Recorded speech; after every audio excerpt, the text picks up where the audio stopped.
Good evening and welcome to tonight's shiur. Today is Thursday of Parshas Re'eh, and I want to start off.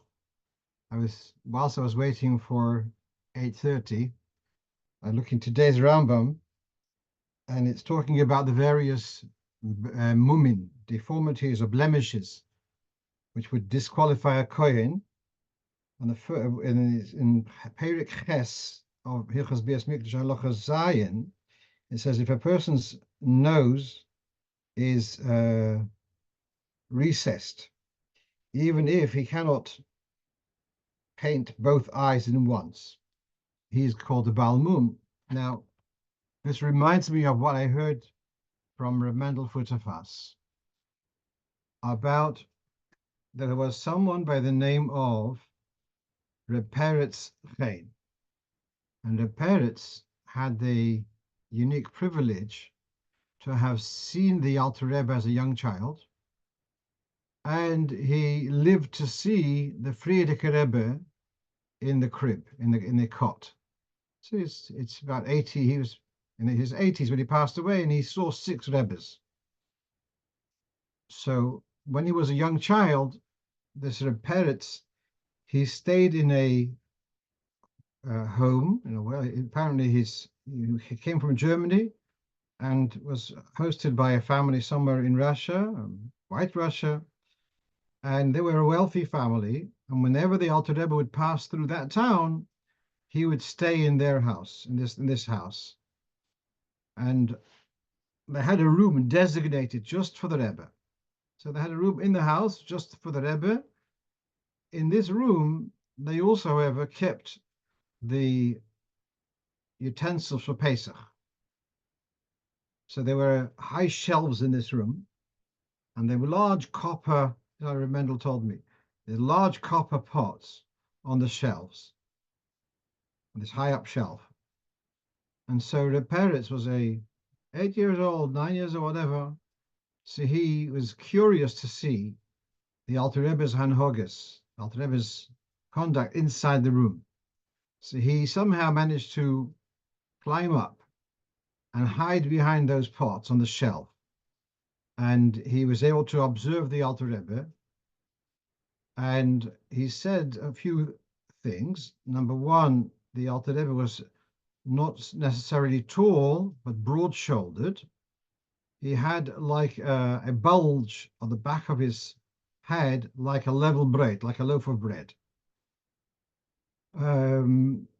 Now, in that context, Reb Mendel also said how the Alter Rebbe had a recess by the top of his nose, and there's this halacha which we just said about koichel shtei einav ka'achas, to be able to take a brush and to brush both eyes with color in one uninterrupted move. So that's mentioned in Hilchos Mum, and the Alter Rebbe had this thing. There's a story with the Alter Rebbe that when he was a Talmud by the Maggid, he had some kind of illness, and it was some kind of worm on the brain. And the doctor said that the only way they could remove it was to remove the nose. And he asked the Maggid, and the Maggid said that's not acceptable.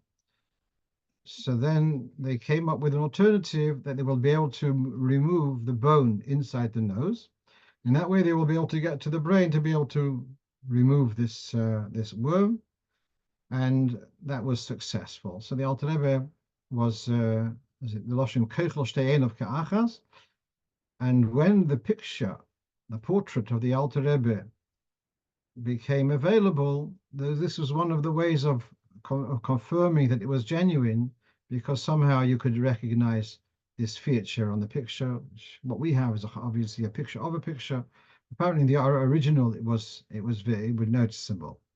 The other things which he said were that the Alter Rebbe would daven exactly. It took him 2 hours. It took him a half an hour from the beginning of davening until Birchas Krishma. Birchas Krishma and Shemona Esrei was an hour, and from there till the end of davening was another half an hour. This was he evidently saw this a few days, and so he was able to observe the Alter Rebbe. And then after this, they would bring into the Alter Rebbe a bowl of some kind of kasha, and the Alter Rebbe would have 5 or 6 spoons of this kasha, and that was his food for the day, and that he went on with his day's learning.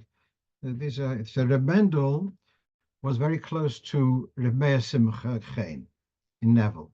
Reb Meir Simcha was a grandson of this Reb Peretz, so Reb Mendel would kind of say he's like 3 steps removed. He got from Reb Meir Simcha from Reb Peretz, and Reb Peretz from the Alter Rebbe.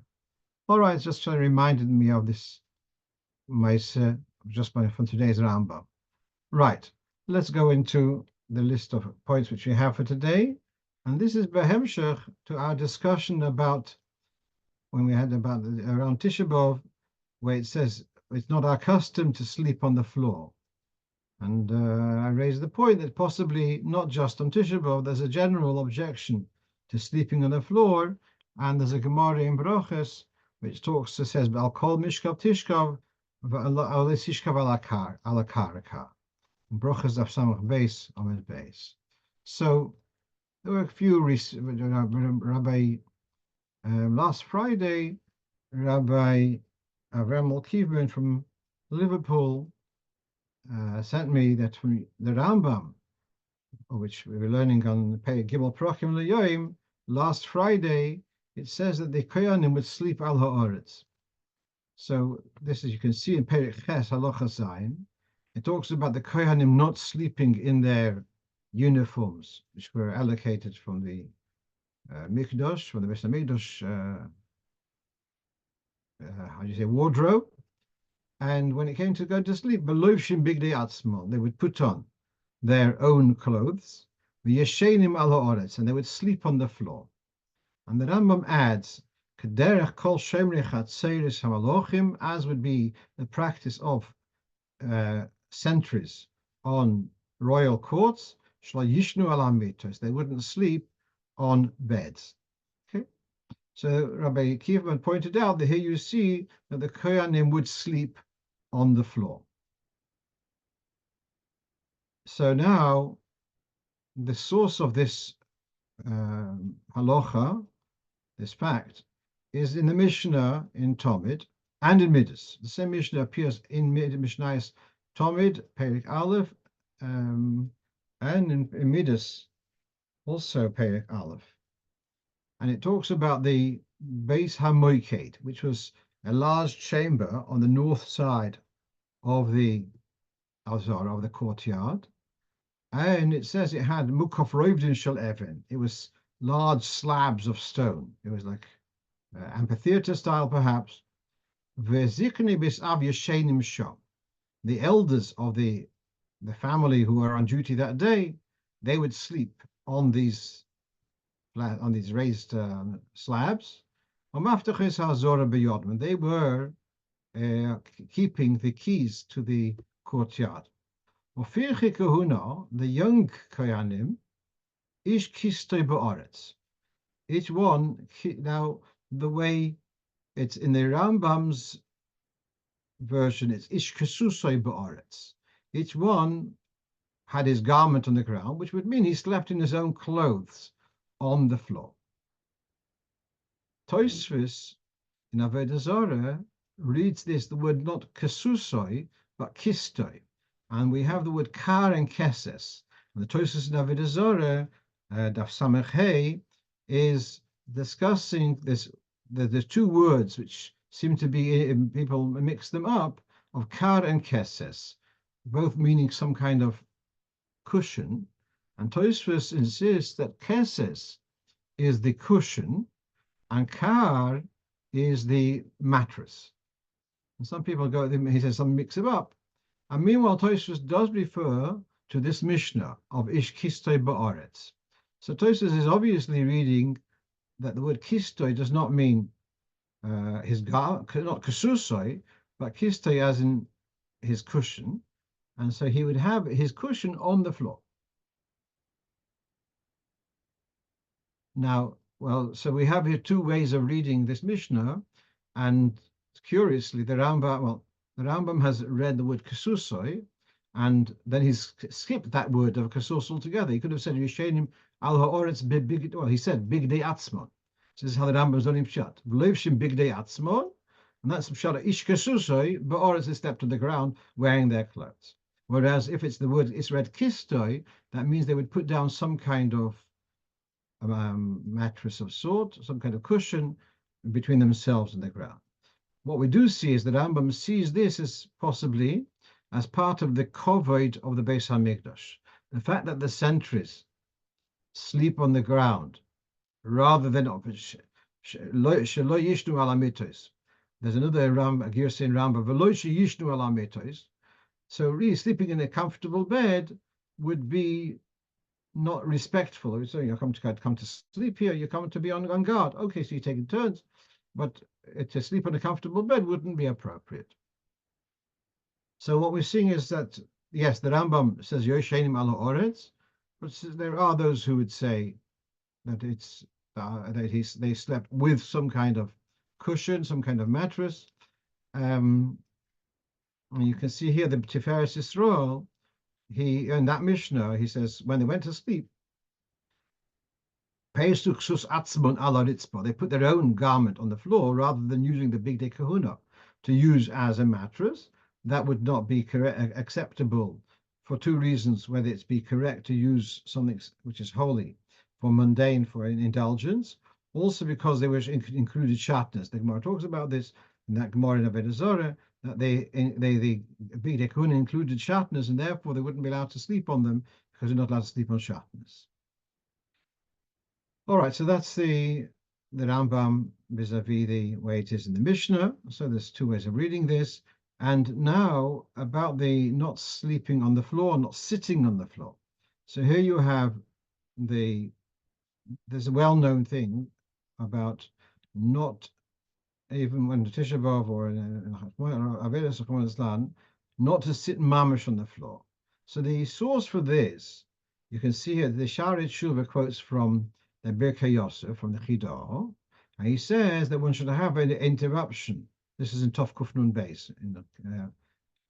You should have a hefsek between yourself and the ground. Al pi HaKabbalah. One shouldn't sit on the ground even with clothes. Only should be something that besides your own clothes, there should be something else interrupting between yourself and the ground. Now he quotes this from a Sefer Merav Shmuel Shar Arya Bechidusho. This is what the Chidor writes. The Chidor lived in the times of the Alter Rebbe, perhaps. I'm in the middle of a shiur now. I'll be free at 9:30.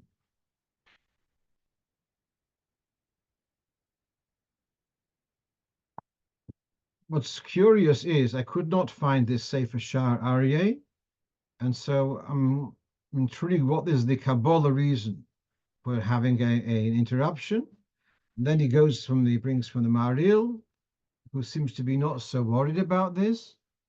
And then he says that possibly when the Reb Shmuel says not to sit on this in the Kaf HaChaim, when this Reb Shmuel Shar Aryeh says you shouldn't sit on the ground, means mamish when it's mamish on the soil.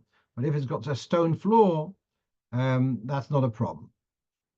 And so then we're going back to when the Rambam says that they slept on the ground, and and then we said the Gemara says not to sleep on the ground. So the Gemara is talking about ala karka, on soil, whereas perhaps the Beis HaMikdash had a stone floor, and therefore that concern doesn't apply. So it's not so clear. Okay, just someone raised this point, and okay. So the Rambam Taka says al ha'oretz, but that is, in looking in the Mishnah, it's not so clear cut. Let's move on. Brocho Acharona for chocolate wafers. And so, some people have these problems. How many wafers will make up for Brocho Acharona? Most of us don't have a problem. You have a sofa, eat another wafer. Problem solved. But if you are very careful how many wafers you intend to have, so you're asking, what is the shiur? Now, the shiur for kazayis is it's not a shiur in weight, it's a shiur in volume. They used to say that a matchbox is about the shiur of a kazayis. That's in the days when matchboxes were made of wood rather than carton, and they were about, I think, 3 millimeters thicker.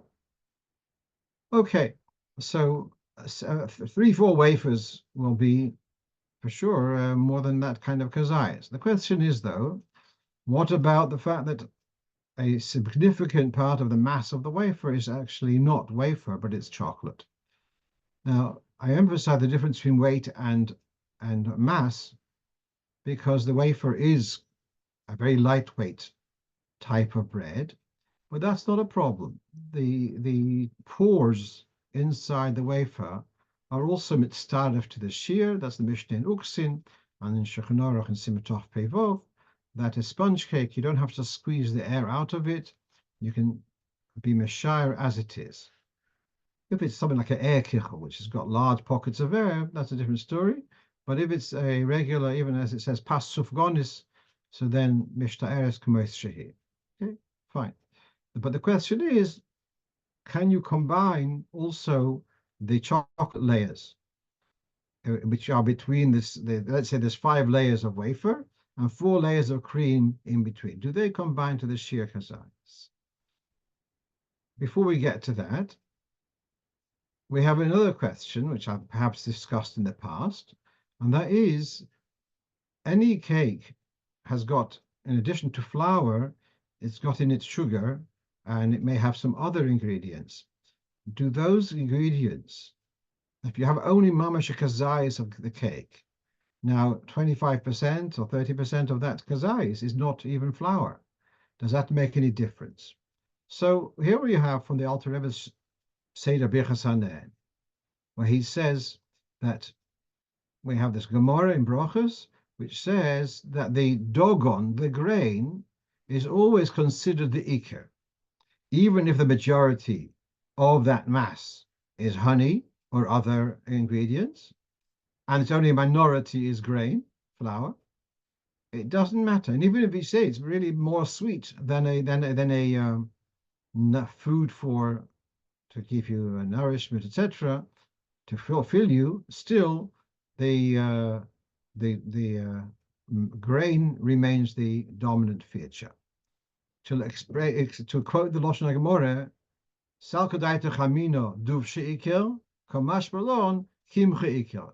You might have thought that the honey is the main component because that's, well, that's possibly the majority, and while you're having it as a treat, kamash balon kim she'ikel. No, the grain element remains the dominant feature. And then, therefore, he says, not only that, but also the brocha achas me'en sholish. You'll say al hamichya for this food. So kazayis of this food seems to be mezonos and al hamichya. Then in the next paragraph, he says, not everyone is so confident about the Brocho Acharona. There are those who say you cannot say a Brocho Acharona with this combination unless the ratio is a kazayis to kedei achilas pras, which is about 1-6, 1-5, whatever you want to spell it out. Well, if it's that ratio, then the mezonos, the flour ingredient, dominates the mixture, and it is mezonos, and it is al hamichya. If the flour element is, let's say, 1-7 or 1-8, etc., it's still mezonos. But for al hamichya, you cannot say al hamichya according to the second opinion. And you're now in a dilemma. What bracha after bracha do you say? So according to this, something like chocolate brownies, even, which have got,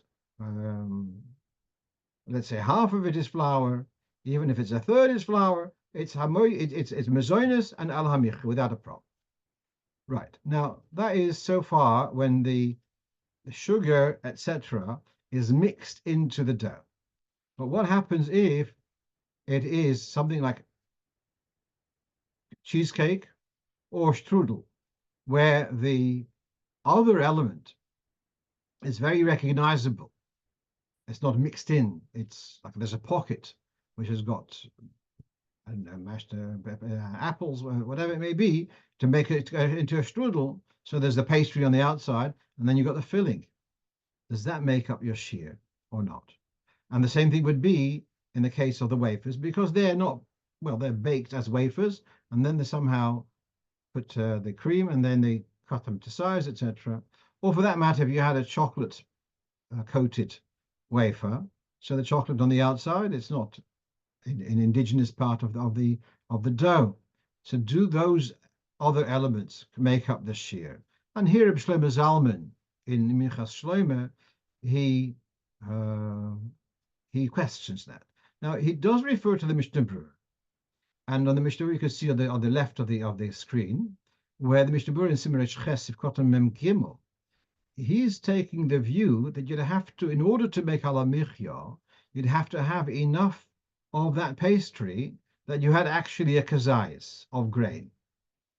And here Reb Shlomo Zalman says that's what his discussion has been according to the Mishnah Berurah, but according to, he's been pointed out to that according to the Alter Rebbe Shchanoch, in several places, he says, so long as there's a kazayis ratio within Kriyachias Pras, even if you eat only a kazayis of the mixture, you'd say al hamichya. So that is true. But that I still feel that doesn't answer his initial question, because the Alter Rebbe is machadish, all right, fine, that the grain in the mixture, it dominates the mixture, and it all becomes mazonos. It's upgraded, so the sugar becomes mazonos, and therefore it's al hamichya.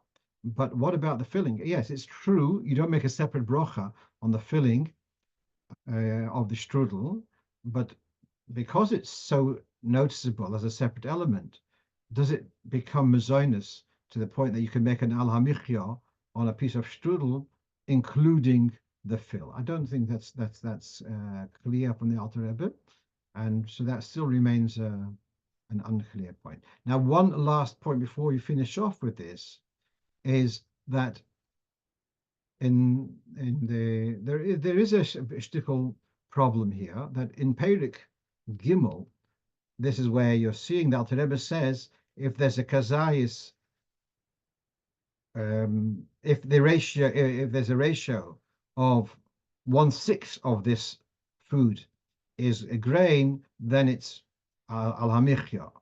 Contrary to Mishnah Berurah, it says that you have to have a kazayis of grain within that mixture, which means you have to eat several kazaisim, or 2 kazaisim, let's say, in order to have a kazayis of grain. Okay.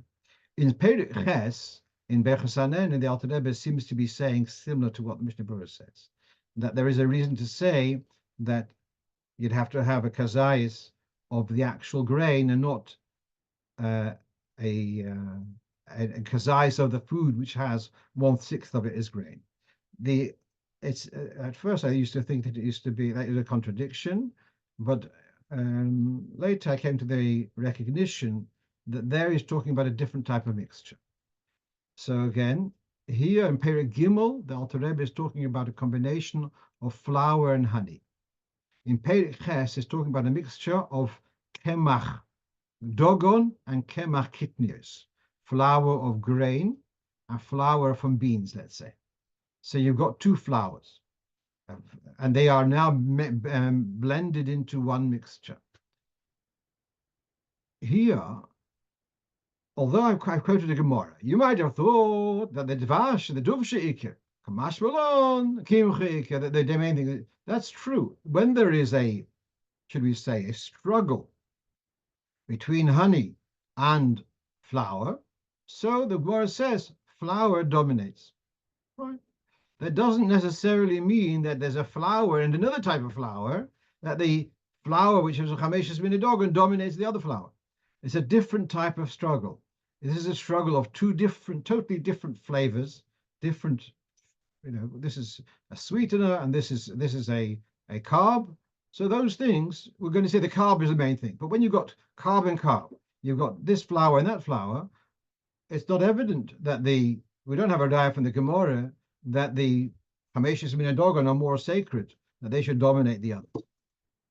And as a result, there, when it's a combination of two types of flour, the Alter Rebbe says you should be machmir to have a kazais of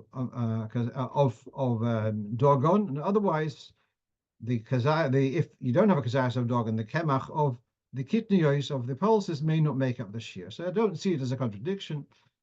So all right. So meanwhile, to summarize, what happens with the chocolate wafers? So you should have a point of having enough wafers that, let's say, 3 or 4 pieces of wafers. For sure, you've had a kazayis of the pastry alone. There is in one safe I saw that the chocolate, which is mixed in, which is in between, is sometimes put in also mashed flour to kind of mix with that chocolate. But that's something which has to be fact checked before becoming a reliable halacha. So it's not good enough to say, I heard that someone says, that doesn't, not convinced with that. Okay, let's move on to the next thing. Okay, we've had something similar a couple of years ago, but here a girl called me up this week. She has a hoodie. This is a very Jewish type of garment.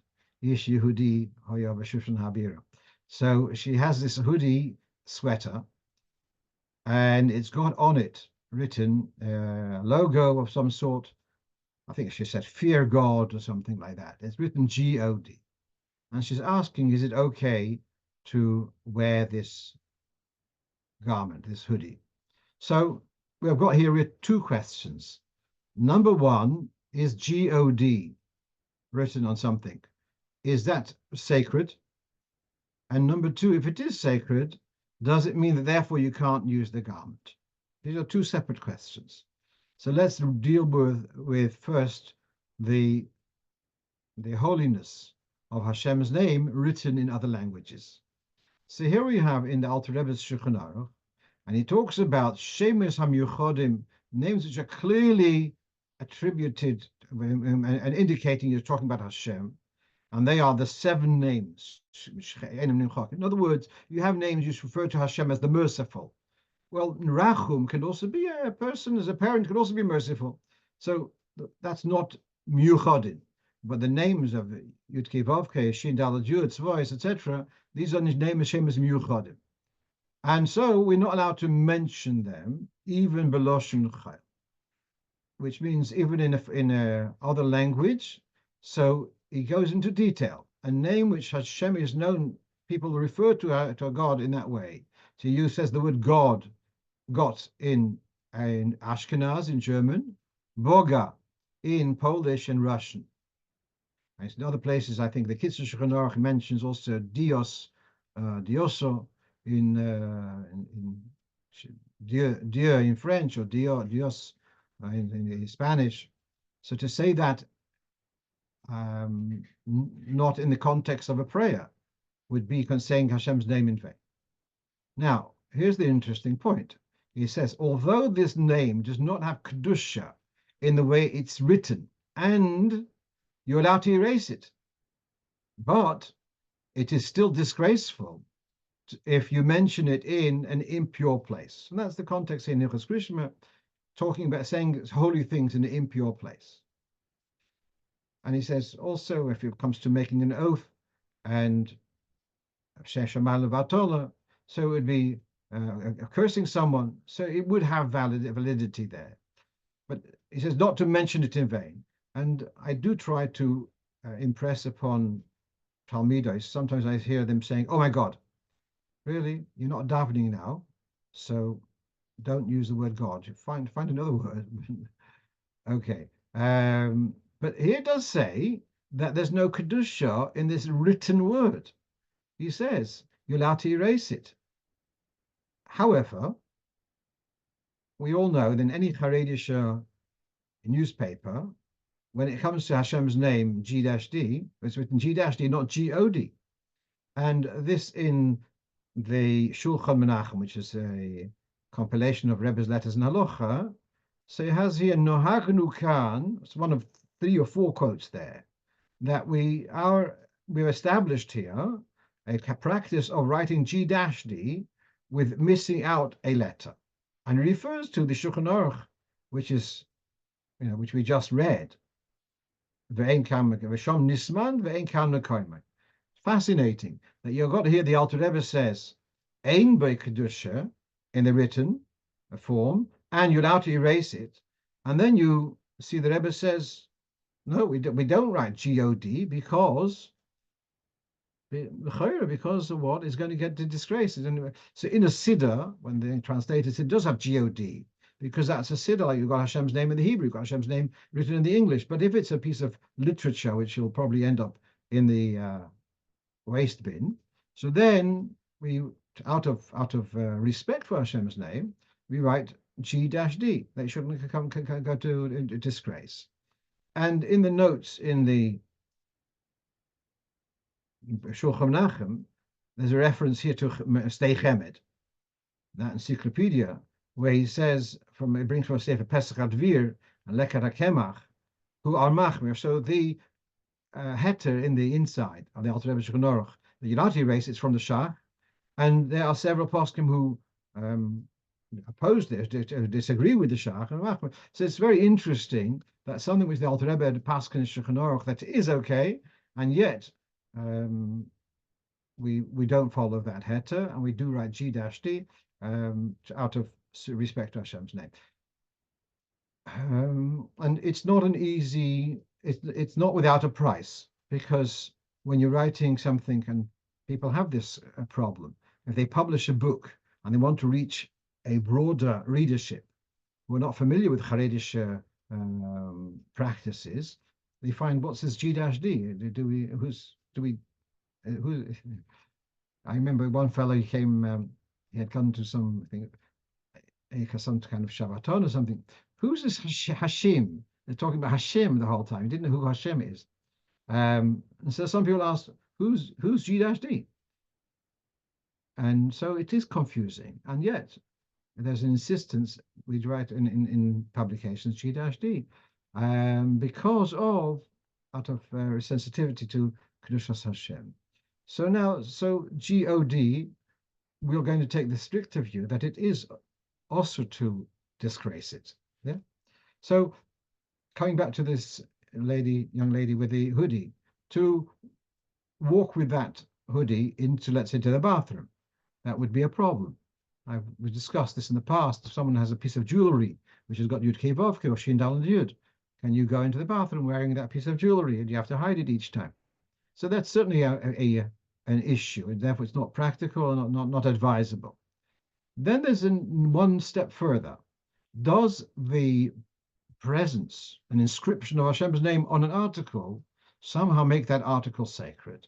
So this is, you can see on the screen, from a Sefer Ginzeh HaKodesh, very much a contemporary Sefer, and he says you're not allowed to inscribe Hashem's name on utensils, on cloths. If you did write one of the 7 names of Hashem, which mustn't be erased, on a keli, then you would not be allowed to use that keli, and you'd have to somehow cut off that piece and put it in Geniza, or put the whole piece in Geniza. So now he is talking about in Hebrew. It doesn't say if that's true in another language too.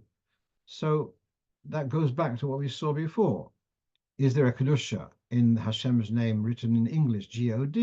Does it have a Kedusha, and therefore does it make the sweater, the hoodie, also sacred? There is room to debate. As I said, you see the Shach is Mekel, but especially for the first reason, that when you're wearing something, you have to, as a human being, you need to go into places where you can't take Hashem's name in an exposed way. So really, I advised not to wear this garment. Okay. So then, earlier this week, someone in the New York area contacted me that one of his regular congregants has decided that she needs to have animal therapy. And so she has a dog, and she's been coming Shabbos morning to be coming to shul with her dog. At first, the dog stayed in the foyer, but it looks like the need for therapy was so great that the dog needed to come with her into the shul. And other congregants, possibly they have dogs at home, but they felt that dogs don't belong in shul. And so now he's asking me how to navigate this. So not so straightforward. And the Rebbe was asked about taking a dog, a for a blind person, that I could take a guide dog with them into shul.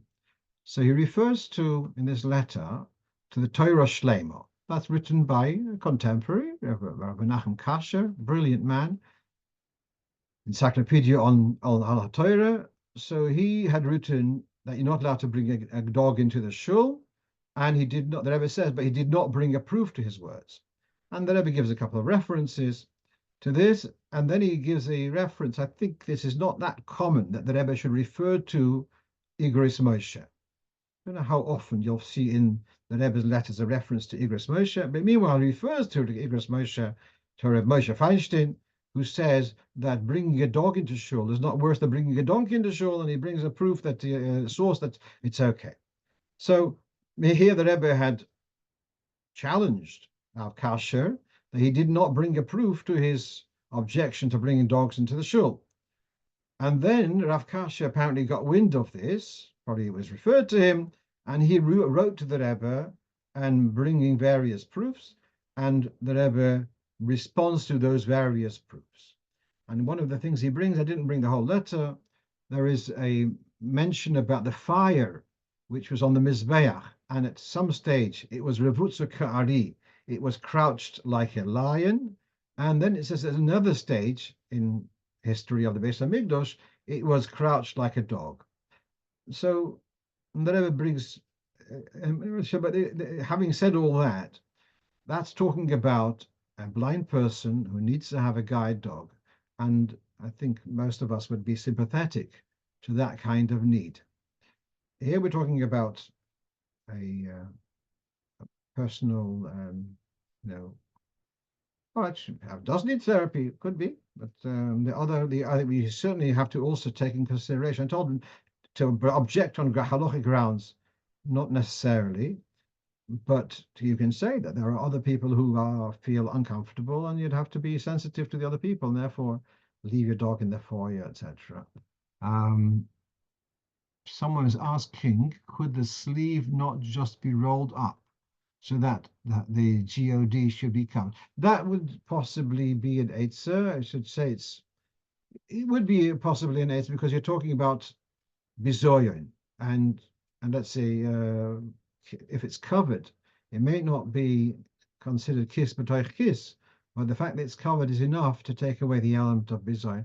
That might be, but again, it's practical. It's not a practical thing.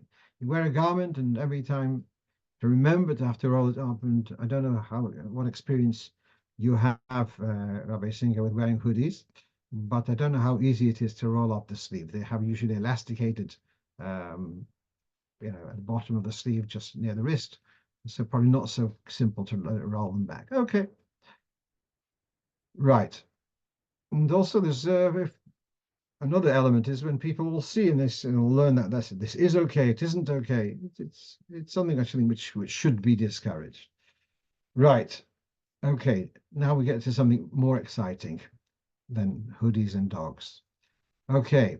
Here's a bochur asking a question. Who owns the food in the yeshiva's kitchen? So, there is a breakfast time, but I'm very hungry an hour before, or supper time, doesn't matter.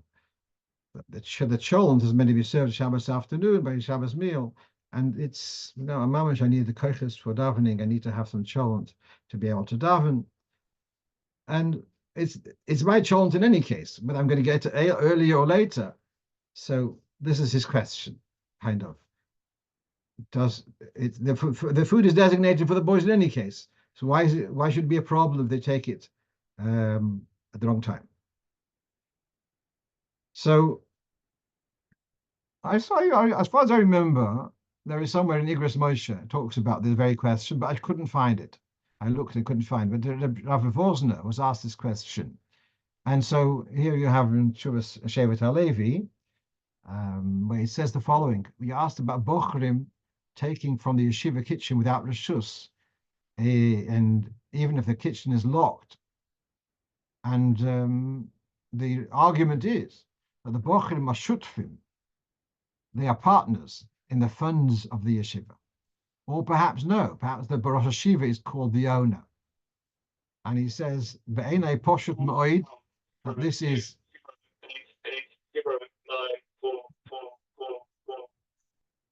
Gezel Gomer, it's absolute Gzela, he says. And the Rosh Yeshiva is called the owner. And it is the yeshiva has got the duty and the prerogative to apply Sdorim. And if you depart from that Seder, you're you are out of order, kind of thing. Okay. So here's very, very interesting. That's a very interesting question. The bochur is coming with the approach that the yeshiva has raised funds as income to feed the boys. So what? So this food is my food, and therefore I should be it should be legitimate for me to have it at another time because it's my food, or I can have it earlier, later. And does the Rosh Yeshiva actually own the food? I don't know whether even Rav Osner is saying that, but he's a trustee. There's money which has been raised, one way or the other, and he's a trustee. For what? For yeshiva. And yeshiva is a place of chinuch. And if the needs of chinuch dictate that there are going to be mealtimes, and cholent is served on Shabbos afternoon, and not at 10:15 on Shabbos AM, or whatever, so then he has a duty to use the funds at his disposal in a responsible way and not in an irresponsible way. And therefore, I can see the wisdom in that if the yeshiva sees the need, I think every yeshiva does need to implement some degree of seder. So then they have the right to do that. And so it's not as if the bochurim own the food in the yeshiva's kitchen. It's provided to the bochurim within a framework of a chinuch, and therefore they have to conform to that chinuch seder in order to be eligible to get the physical benefits from the yeshiva's funds. I'm just going to support my thought here. You have here on the bottom of the screen from Kuntras Eitz HaChaim, which is from the Rebbe Rashab, which is several years after Yeshiva Temchat Mimim was founded, and he's talking about how the Seder includes so many hours for Chassidus and so many hours for Nigla, etc. And he writes the following: you can see that we have undertaken to provide Beli Neder, to provide for all your needs, and we're absolutely happy about that, to do this, so that you should be able to be, your minds and hearts should be available to engage in Torah Avodas Hashem. But whoever doesn't conform to the notice given here about Chassidus 4 hours a day, daily, he should know he's nehena me'itonus shelei kedin. He's benefiting from the yeshiva illegally. So he doesn't say the word gezel. He does say that we've established the yeshiva for a purpose, and if you are in the yeshiva and are taking from beyond the outside the not conforming to the purpose of the yeshiva, so then it's not legal. No, it's illegitimate. It's a legitimate benefit. So I think that's would be the answer to this bochur's question. No, it's not legal, and bochurim do not own the food in the kitchen. It's there to provide them in the right time within the framework of a yeshiva. I see Rabbi Lu writes the following: is there something in addition related to the fact that there are others who is allowed to decide how much is left after the early morning cholent? So that's another point, that there may be that these early birds may actually be depriving the latecomers. Yeah, that's true. Actually, this bochur asked me another question. In his yeshiva, it looks like there's always leftover food. So is he allowed to give boys, take from that food to a boy who's not in the yeshiva? Or do you need to have permission? And he asked another interesting question. If you have a shop who throws out food because it's out of date, but he doesn't want people to take that food because then they're not going to buy in his shop. So can he say, "Oh, I'm making it hefker, but no one must take," which didn't make sense to me. Once he's thrown it out, if the cats and dogs can access it, so you can't really stop humans having it. But so long as it's still in his possession, still thrown it out, let's say for whatever reason, let's say the management of the yeshiva does not want to have other people coming to the yeshiva and having meals there because they feel it's going to be disrupted to the yeshiva. So again, I think they've got that prerogative to lay down that rule, and the bochurim do not have the permission to violate that. Right. Okay. Be rotzen that these words should reach the right destination. Okay. Let's move on. The next question was about someone who's declared bankruptcy. Is that recognized in halacha? So what you have on the screen is from the Pischei Choshen, talks about bankruptcy, where if a person does declare bankruptcy, he will be somehow they'll come to some kind of arrangement, take whatever assets he has, and it'll be distributed to the various creditors. And after that, he's now not obliged to pay those debts, the outstanding debts. Is that recognized in Torah? So he says, what exactly is this? Is this a shora, mechila? He goes another question. He says, do we use the concept of dina dmalchutא dina? Because this bankruptcy is recognized in civil law, does that make it recognized in halacha? Again, since in civil law I don't owe you any money, therefore I don't owe you any money in halacha. So here's an interesting point. When we say that concept dina dmalchutא dina, that's understood when it comes to taxes, etc. That's us, we as the government, if that's the right word. So we have to respect the law of the land, and if the government say that you have to pay this penalty or this for parking, whatever it may be, okay, dina dmalchutא dina.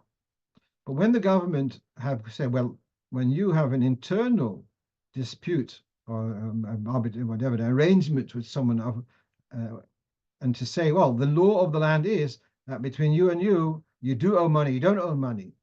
It's nothing to do with the government. It's the way the government appointed legal system will arbitrate between Reuven and Shimon.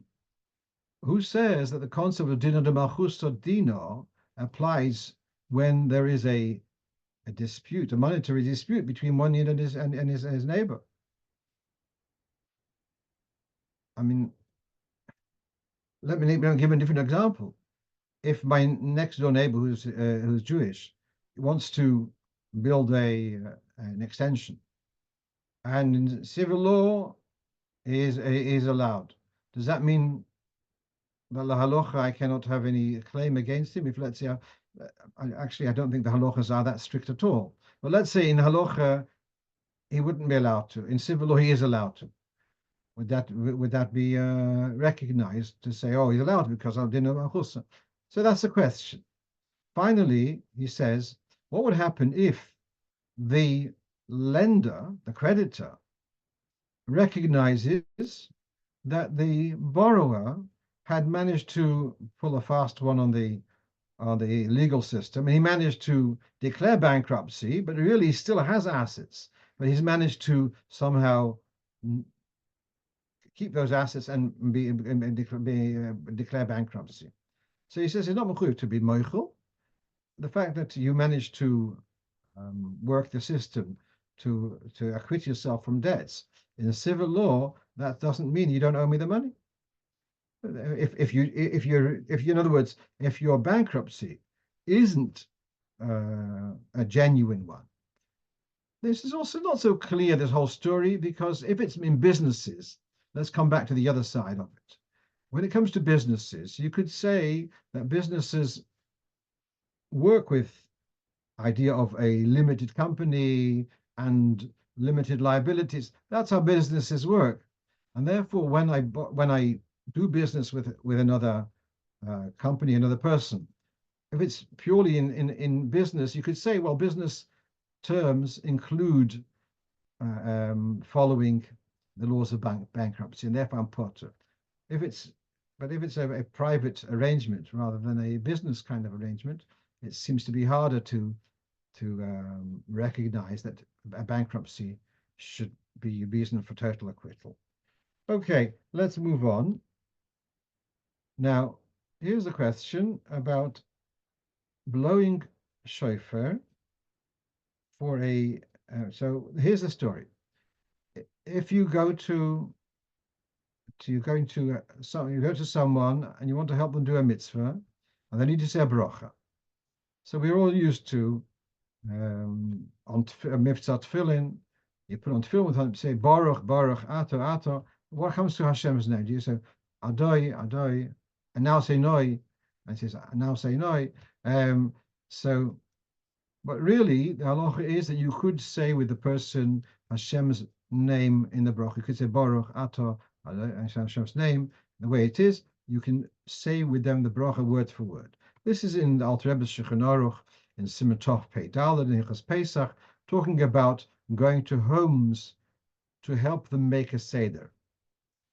And so you're not doing the seder with them. You're going to do it earlier or later.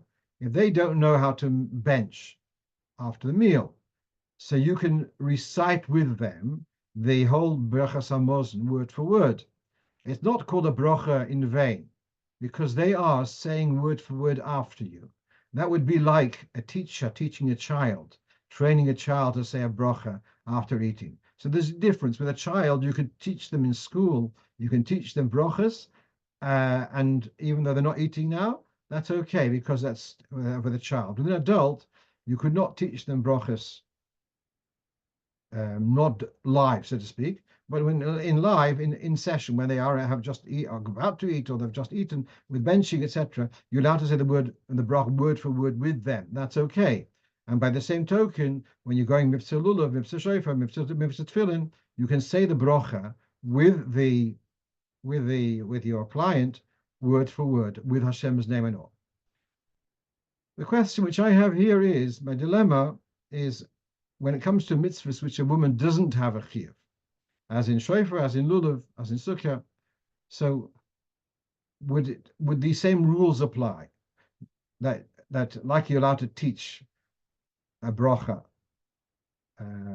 word for word whilst the person is doing the mitzvah, would that apply also when it's a voluntary mitzvah?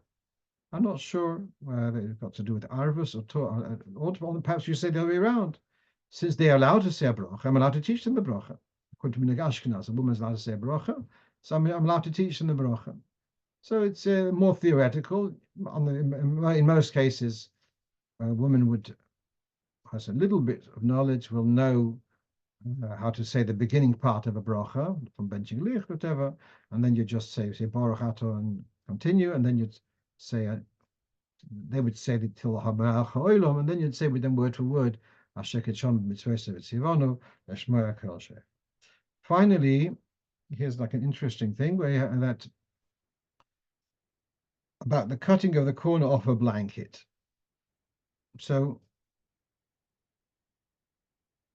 in the Alter Rebbe's, now a blanket is something which is like a kind of garment, and if it's got four corners, so l'chayra it should have to have tzitzis, yeah.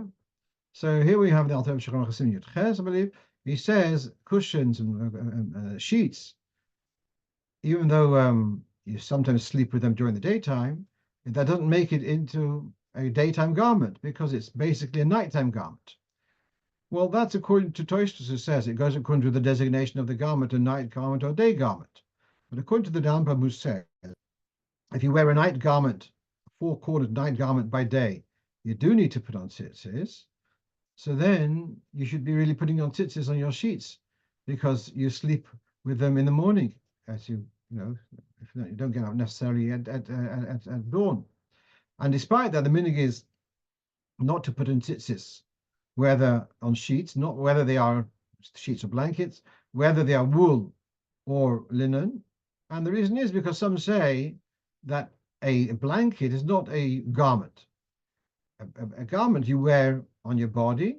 This is more flat over your body, and therefore that's not considered a garment as such. Others disagree with this, and therefore the Alter Rebbe concludes if it is a woolen sheet or a woolen mattress of sorts, you should make one corner round to avoid having to have tzitzis. So we have here a dilemma with a woolen, particularly a woolen garment, whether you need to cut off a corner. That's in the Alter Rebbe's Shulchan Aruch. In the Alter Rebbe's Siddur, he writes the following: a blanket. Now here's remarkable that the Alter Rebbe, instead of talking about a sheet, is talking about a cover, and he adds another thing, which is k'sheyoshan b'yoyim. So if in the Shulchan Aruch he said that sometimes you'll oversleep, yoshan b'hem b'boker, he doesn't say that. He says k'sheyoshan b'yoyim. If you actually go to sleep with it during the day, even though mainly you'd use it for night, you should cut off a corner to make it round. So in the Siddur Habo Aleinu L'Tova, so you have a whole chapter in the Miluim about this, and to explain that this is very precise, k'sheyoshan b'yoyim. So that which you oversleep from night into day does not make that into a beged yoyim. But and even according to the Rambam, it's still a hemshich of the night. It doesn't need to have, it's not a question of tzitzis. If you are accustomed to taking a rest during the day and taking a rest with a blanket, and you have this blanket and it's square, then that's what the Alter Rebbe is talking about. Now, for I believe the majority of the population, Jewish population, having a rest during the day with a blanket is rare, apart from Shabbos. And Shabbos, b'chal tzitzis is easier because you're not chayav to go and put in tzitzis on Shabbos. That's possibly, I'm trying to explain where does it come from that we're not so particular about cutting off corners of garments, which is a hemshech to the previous point, or an earlier point. The people who do cut off corners of blankets are more often than not bochurim Yeshiva, and the blanket belongs to the Yeshiva. And of course, in the assumption that the blanket belongs to them, but all right. So there is this chumrah of cutting off. The Alter Rebbe also, remarkably, does not differentiate. In the Shulchan Aruch, he says if it's made of a wool. In the city, it doesn't say a difference whether the blanket is made of wool. You could say stam blankets are made of wool. I don't know what was the case 200 years ago. That might be true. But he says if it's a garment which you are consciously using to go and have a sleep during the day. It could be also in the Alter Rebbe's times, people got up for tikkun chatzos, so therefore having a rest during the day was almost a necessity. Whereas in nowadays, less of us do tikkun chatzos, and therefore they're having an official siesta during the day is less common. That could be why it's not so popular, this thing of cutting off a corner. Now, let's go a little bit further on this, and that is two little stories, and this will end with. And so here's a note of the Rebbe, of the Frierdiker Rebbe. Zayin Adoration Tofresh Ein Vov, that's 1916 in Rostov. I am amazed and I cannot restrain myself. The pure yira, pure fear. How precious is it? My father, Shlita, Rebbe Rashab, is having a haircut with a hair clippers.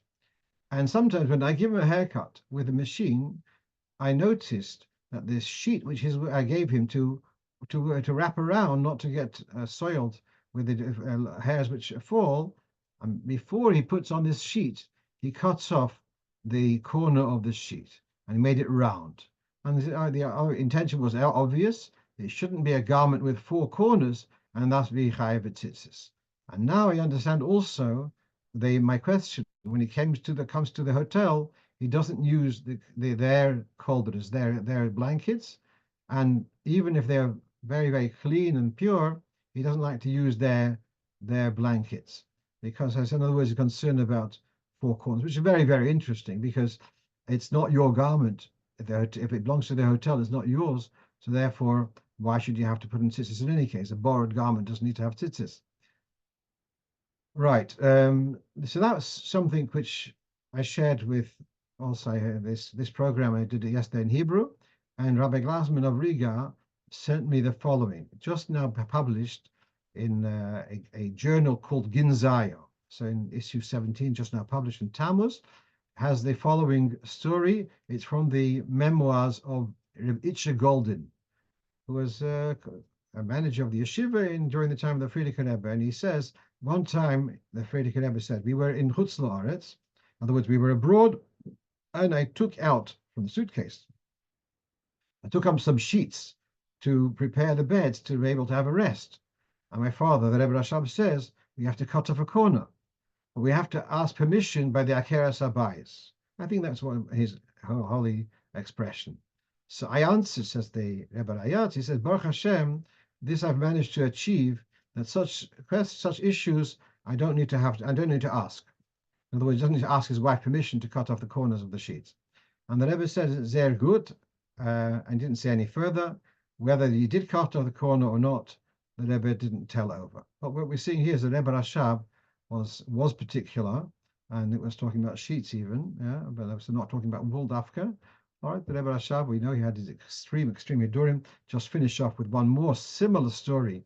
The Rebbe Rashab, and some people will take exception to it, I'll still tell the story, that the Rebbe Rashab, when he was traveling on a train, so at one stage he took on a new Kabbalah, he's going to bring his own little kettle. But at some stage he did take hot water from the controller, the conductor would go around with hot water and glasses and give people, they could buy